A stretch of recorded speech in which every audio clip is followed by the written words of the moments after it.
Coming up, Trinity University has announced a new batch of construction plans, how students and staff were involved in the reimagination of one of Trinity's most iconic buildings. And election season on Trinity campus has come to an end. Stick around to find out which of your classmates will be in charge of student government next year. Right now on Newswave.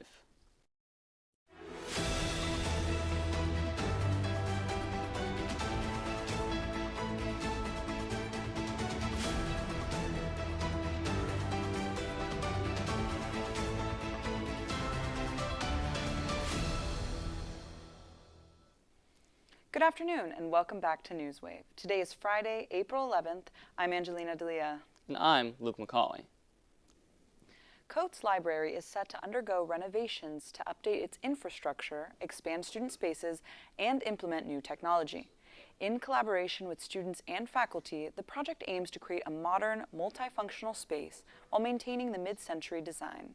The project's plans include a bridge connecting the new Welcome Center, Halsell, and Chapman buildings to the library, as well as a new cafe and student success center. According to Benjamin Harris, the dean of the library, renovation plans began last summer. Harris emphasized how it is, quote, really important that students know what's going on and give feedback, end quote. Workshops at the early design stages of the project allowed students to provide feedback, with former professor Catherine O'Rourke's architecture class being a major contributor.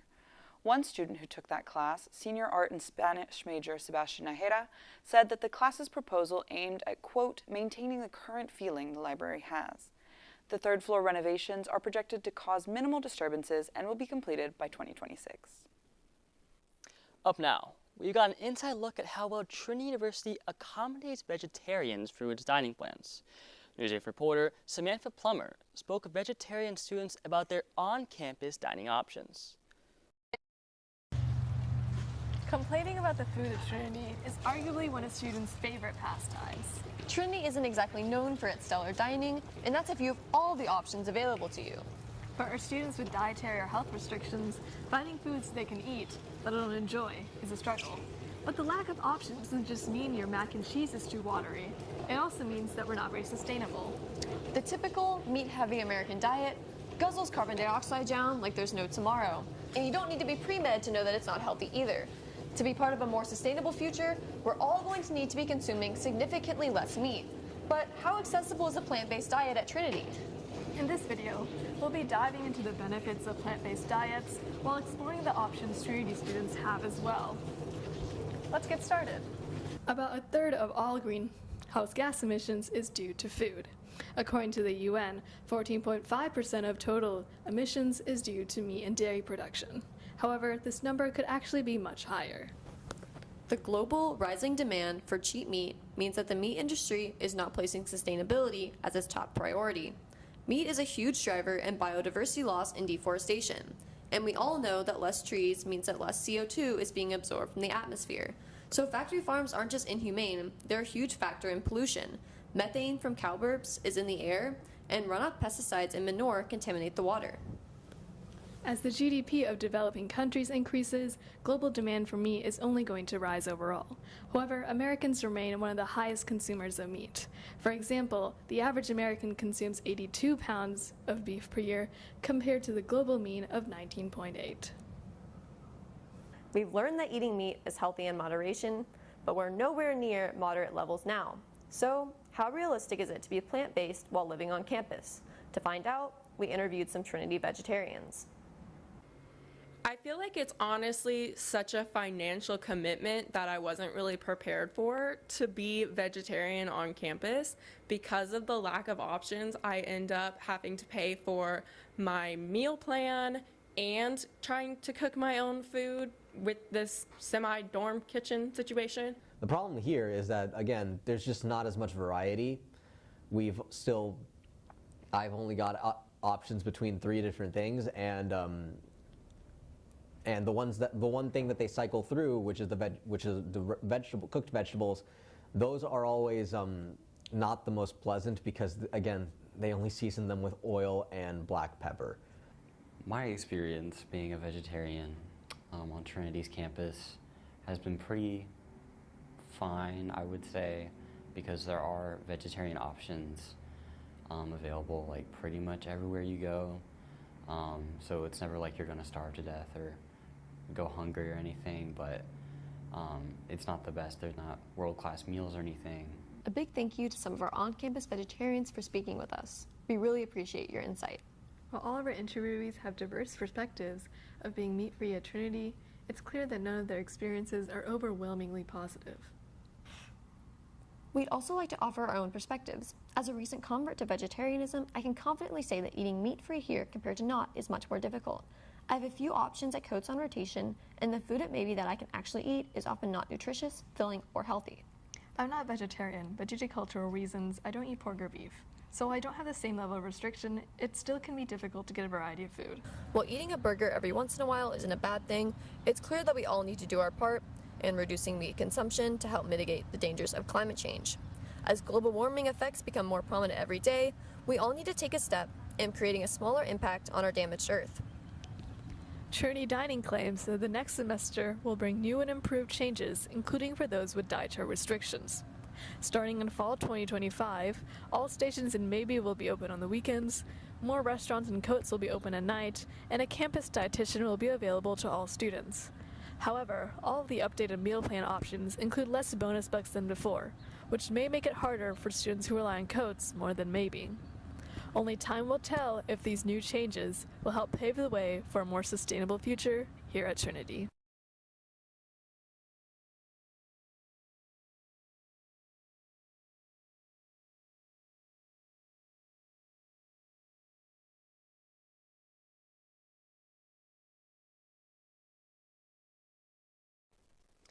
Last week, Trinity Student Government Association, or SGA, announced the results of the 2025 elections for president, vice president, and class senators.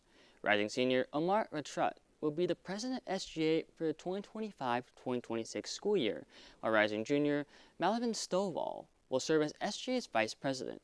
Both Ratrat and Stovall have prior experience in SGA during their time at Trinity. Ratrat has served as a senator for the class of 2026 and is currently the Diversity, Equity, and Inclusion Chair for SGA. Stovall has been an SGA senator the last 2 years, working on both the Finance Committee and as part of the Constitutional Review Committee. Ratrat has stated that a priority of his will be to increase transparency between the student body and the Board of Trustees. Ratrat has said, quote, "With the consistent increases in tuition and changes to our meal plan, I think it is important that students are aware of the logistics behind such decisions. As president, I will be the voice for our community in answering the concerns we may have surrounding such issues." End quote. Class senators were also elected as Justin Wartell, Sabrina Sinquid, and Alexander Brown have been elected to fill 3 of the 5 senator seats for the class of 2026. The remaining 2 positions will be up for general election at a later date. Newswave would like to congratulate the students in SGA for the 2025-2026 school year. Still coming up, Newswave reporters spoke with the manager of an ice cream and gelato shop that recently opened in Castle Hills. And we've got more headlines from around San Antonio and across the state of Texas. Stick around, we'll be right back after this short message.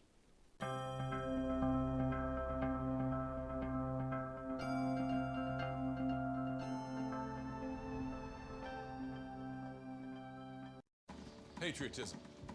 It inspires passionate debate and it's worn like a badge of honor with good reason, because it means love and devotion for one's country. But what really makes up this country of ours? It's the people. To love America is to love all Americans. This year, patriotism shouldn't just be about pride of country. It should be about love. Love beyond age, sexuality, disability, race, religion, and other labels. Because love has no labels. Welcome back to Newswave. On March 29th, the Texas Democratic Party Governing Board voted Kendall Scudder as the new state party chair, succeeding Gilberto Hinojosa, who resigned following the election. This change comes after a poor performance and electoral defeats for the Texas Democratic Party in 2024.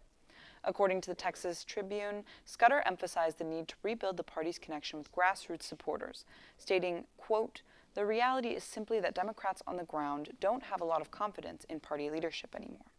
Scudder plans to pay attention to rural areas with a strong emphasis on Spanish language outreach. Scudder is serving as the incumbent through 2026, when a larger body of delegates will select the next full-term chair at the party convention in Corpus Christi. Scudder's election marks a pivotal moment for Texas Democrats as they seek to regain footing and address the challenges that led to previous electoral defeats.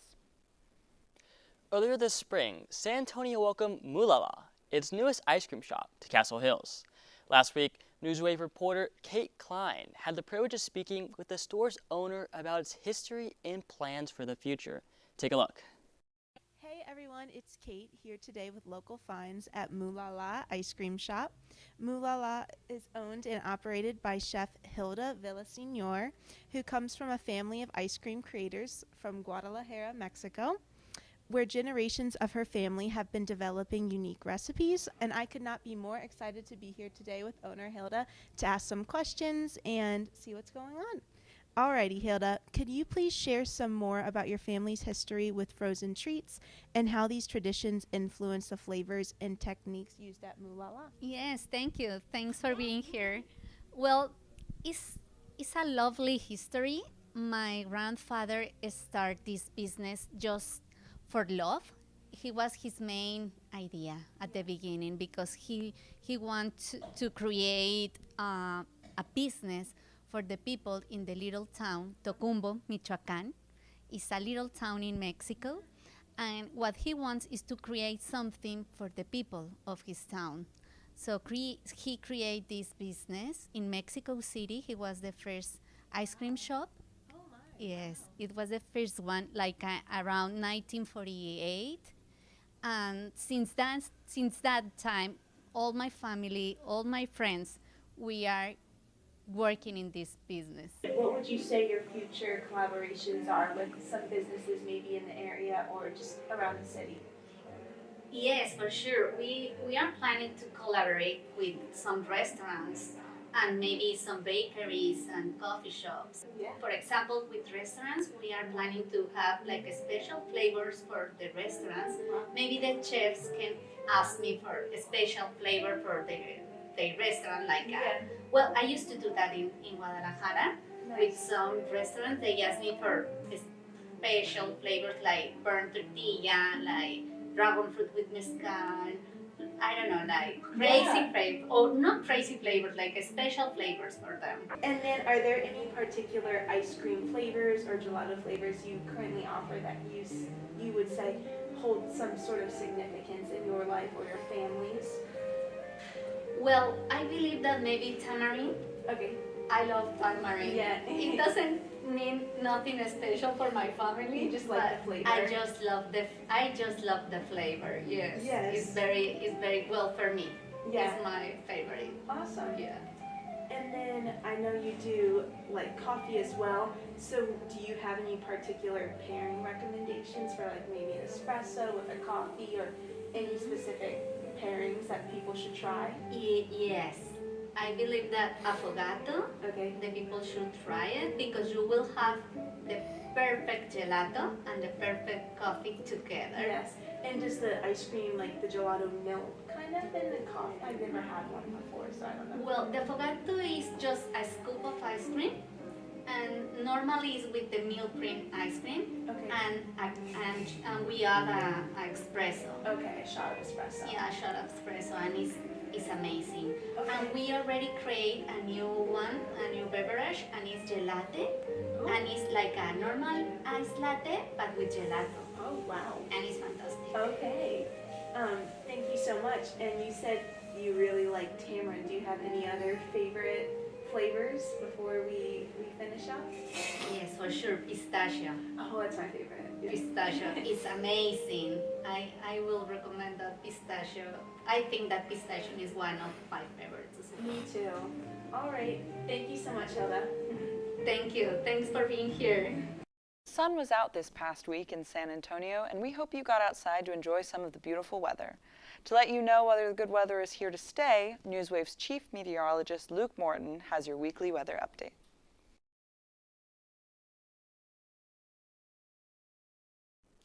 Hello everyone. Let me be the first to welcome you to another weekend. I hope you all had a great week. This past week has been quite glorious and even a bit chilly, which is a very welcome sight from April.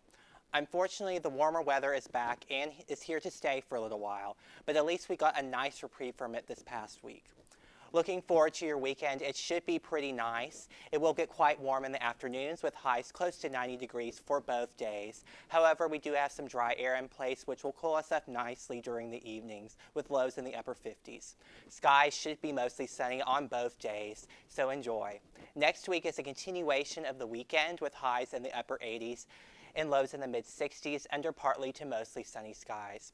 For those who celebrate Easter, next weekend should be quite nice as well, with highs moderating a bit. Look for highs in the low 80s and lows near 60. Perfect weather for the Easter Bunny. Anyways, that's going to be it for me today. Enjoy your weekend and your short week next week, and I will see you all soon.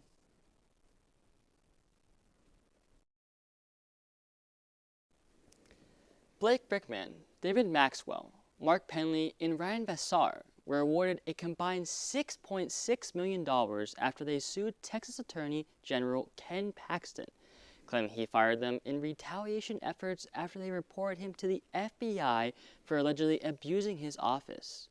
Despite denying allegations, the court found that Ken Paxton fired the 4 employees in retaliation for using his office to accept bribes from a political donor, Nate Paul, who hired a woman that Paxton was having an affair with. Regarding the ruling, Paxton has said it is, quote, ridiculous and not based on the facts or the law, end quote. Over the weekend, more than 1,000 protests took place nationwide in response to the Trump administration's social policies, and Republican representatives have accused the Chinese Communist Party of infiltrating U.S. military bases through GNC nutrition stores. Stick around, we'll be right back in 30 seconds.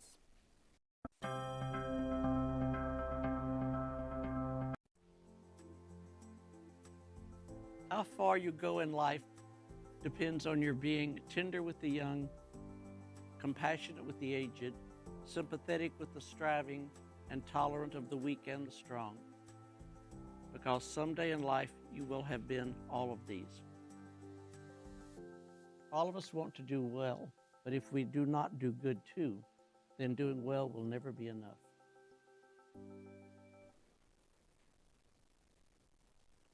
Across the nation, demonstrators rallied on Saturday, uniting under the banner Hands Off against the Trump administration. Over 1,300 rallies nationwide showcased widespread opposition to the administration's policies. In Washington, D.C., thousands gathered near the Washington Monument, advocating for reproductive rights, LGBTQ rights, Social Security, and veterans' benefits. Kelly Lard from Rockville, Maryland, stated, quote, "They're coming after education, coming after healthcare, coming after the arts, coming after the press." In Boston, protesters challenged federal research cuts and the arrest of a Tufts University student. Sylva, North Carolina, witnessed over 300 people protesting cuts to national parks, education, and veteran services. Portland, Oregon saw thousands rallying against what they termed an illegal billionaire power grab. Veterans Colin Boland and Sonia Lundy emphasized their continued commitment to protecting Americans, saying they are concerned about the future of Social Security and veteran benefits. Al and Bev Mermelstein, traveling from Charlottesville, Virginia, held signs decrying threats to the Constitution and rule of law. Many attendees expressed a sense of urgent duty, feeling compelled to act against perceived threats to human rights and democracy. GNC is a nutrition store that has been operating on military bases for years under long-term concessions contracts. However, in 2018, a partially state-owned Chinese company called Harbin Pharmaceuticals purchased a 40% stake in GNC. During the COVID pandemic, GNC declared bankruptcy and was fully acquired by Harbin Pharmaceuticals. Given that Harbin is partially owned by China, some in Congress are concerned that the 85 GNC stores operating on U.S. military bases could be an opportunity for the Chinese Communist Party to gather intelligence and compromise the integrity of American national security.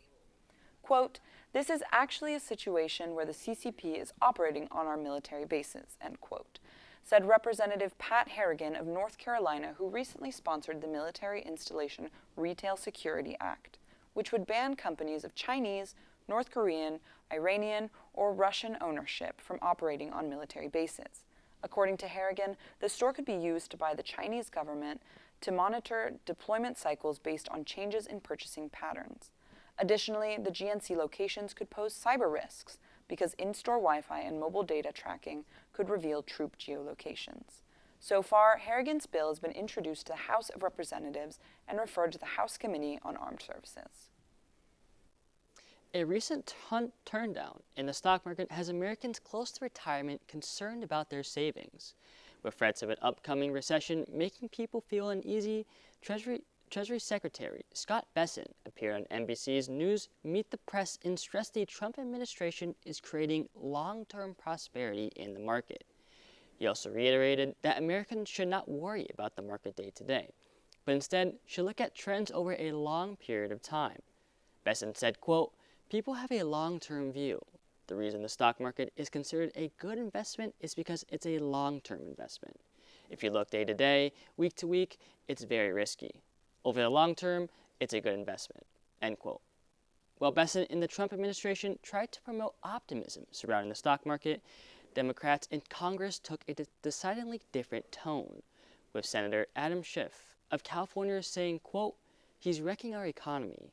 I think people have seen their retirement savings on fire, and there he is out on the golf course.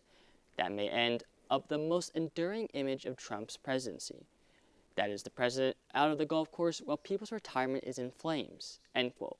As changes in the stock market continue, Newswave will be sure to keep you updated.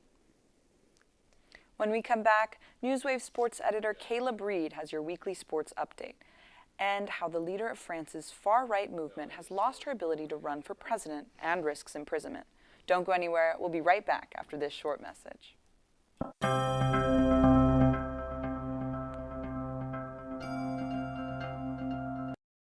Today I'm going to talk to you about physics. Come on in, girls. Let's go. This is the first rocket to get humans to Mars. Really tall. I'm a rocket structural engineer, designing and building parts of the rocket. You are the generation that will be stepping foot on Mars. Do I have a group of astronauts on my hands? Yes. You can become a rocket scientist or whatever else you want to be. Excuse me. Hello, everyone. Good afternoon, and welcome back to sports. My name is Caleb Breed, and let's go ahead and get right into it. First off, jumping into Trinity Sports first, and Trinity Baseball, who took a 3-game series here at home against the Shriner Mountaineers. Bad weather forced a delay for game number 1 that necessitated a 9:15 start time on Friday night, and unfortunately, that late start ultimately cost the Tigers as they fell 4-6 with an 11-inning final score. Trinity then rebounded the following day, however, run-ruling Shriner in a game number 2 of the series that saw a 15-5 final with 10 runs scored in the bottom of the 5th. Trinity ultimately won the series with a close 5-4 win in game number 3, moving their overall record to 23-7 on the season, as well as 18-3 in conference. Meanwhile, Trinity softball is on a much-deserved break this weekend after 2 weeks on the road. Highlights from the Southwestern Series include record-tying as well as record-breaking performances. First off, Hannah Boudreau tied the single-game RBI record with 6 in Trinity's 9-4 win over the Pirates, while Ella Whitaker set a new record for most runs in a single game with 5. Trinity ultimately split the series with Southwestern, but dominated their next series against Shriner, only allowing 3 runs all weekend with 12-2, 10-1, and 7-0 victories. Next weekend will be softball's Senior Day series against Centenary, but for more on the team, TigerTV's own Max Craig sat down with shortstop Angela Baltzel. Take a look. Right, I'm here with Angela, one of the softball players. As you already know, I'm going to be asking you a few questions relating to your softball career. When did you first start playing softball? I first started playing softball around like 7 or 8. What made you want to start playing softball? I was on a soccer team, and my soccer coach came up to my dad after one of our practices and asked if I wanted to try out for his Little League team, and then ever since then I've been kind of in love with the sport. When did you realize you had potential to play softball in college? I had the opportunity to be coached at a young age by like former college athletes, former college softball players. So two being Joey Daniels, who went to Wisconsin, and then Shannon Thomas, who started at Texas and transferred to Cal. And having like those mentors at such a young age and seeing like how passionate and how on fire they were for the sport kind of gave me that passion and, drove my want to play college softball. What made you pick Trinity University? During my recruiting process, I really like the campus. It's a beautiful campus. It's kind of a small campus feel in a big city. Having a lot of out-of-state girls really helped too. A lot of our team was from California and is still from California, which is really nice, having that community within our team. Coaches and just having that tight-knit community that our teammates had was really cool, and also like being able to pursue a career in physical therapy, majoring in neuroscience here, just having the strong academics here as well. How do you think your team will do the rest of the season? I think we'll do really good. I mean, our bats are on fire. Offense is killing it right now. So just, keeping on with that throughout the rest of the season. I know we've had a couple losses here and there, but I mean, for the most part, we're on fire right now. We're out hitting our opponents each and every game. So I think we're going to make it very far in the SCAC tournament, and then extend our season into regionals as well. All right.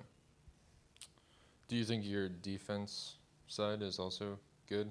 Yeah, I do think our defense is really well too. I just highlight our offense since we're having like 10 or more hits every single game, just coming out bats on fire. But our defense is also really well. I think we work really well together as a team. Just having those bonds within like our middle infield, our pitcher catcher duos, like our outfield, like everyone has those bonds within the team as well. Very good. Well, I like the confidence. Very good. And it makes it fun to also be at my other job, filming y'all play. You aren't lying about that. Our time has come to an end. Thank you very much for joining me.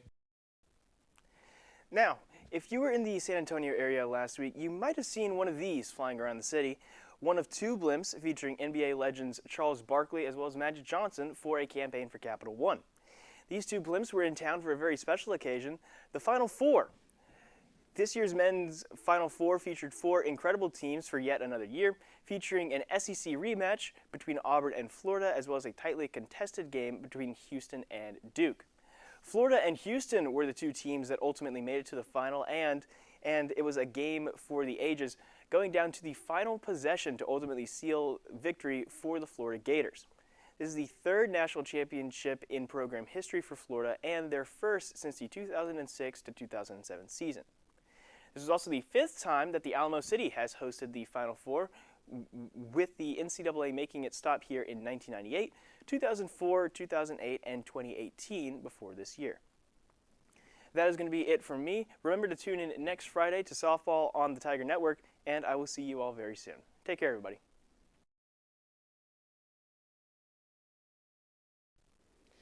The stock market plummeted to record lows since 2020 this month as a result of reciprocal tariffs. The three major U.S. stock indexes all dropped by at least 5% as of April 4th, with the SP 500 taking the biggest hit at nearly 6%. Other international stock exchanges saw similar decreases in countries like the UK, France, Germany, and most of Asia. Many analysts have noticed that there is an increased risk of recession because of the stock market backlash, with some putting it as high as a 60% risk. Many major companies, such as Apple and Nike, have been particularly damaged by the monumental tariffs imposed on Chinese goods, as they rely heavily on China in their manufacturing process. With President Trump now pausing many of the tariffs, the stock market has already begun to rebound, but there is still a significant tariff on China, and the stock market is still on a long road to full recovery. The Israeli military has backtracked claims it made about the killing of 15 Palestinian medics after the release of recent phone footage. The military originally claimed that shots were fired because the vehicles were, quote, advancing suspiciously on nearby troops without headlights or emergency signals. However, following the release of phone footage from one of the slain paramedics last week, an Israeli military official speaking late on Saturday night said that account was mistaken and the incident is being placed under thorough investigation. The footage shows that emergency vehicles approached the scene with logos visible and lights flashing before coming under fire for more than 5 minutes. 8 Red Crescent personnel, 6 civil defense workers, and a UN staffer were killed in the shooting. In a briefing at the UN last week, the head of the Palestinian Red Crescent Society criticized the Israeli military's categorization of the events and called for an independent investigation. Last week, far-right French leader and potential 2027 presidential candidate Marine Le Pen was fined and sentenced to 4 years in prison. Additionally, Le Pen is now forbidden from holding a public office position for 5 years, removing her altogether from the presidential race. Le Pen is known for her transformation of the National Rally Party, RN, mainstreaming far-right politics among young voters. This ruling comes after Le Pen was found guilty of embezzling European Union funds. According to NBC News, the 9-week trial, which commenced in November following nearly 10 years of investigations, involved Marine Le Pen and 24 other members of her RN party, who are facing allegations of improperly using over €3 million in European Parliament funds to compensate party staff from 2004 to 2016. Le Pen announced her intention to appeal the ruling. However, political reactions to the verdict have been mixed. With Le Pen's ban from public office in the legal battle ahead, the party faces a crucial test in maintaining its momentum without its leader. Sadly, that's all the time we have for today. Thank you for watching, and until next time, I'm Angelina D'Elia. And I'm Luke McCauley.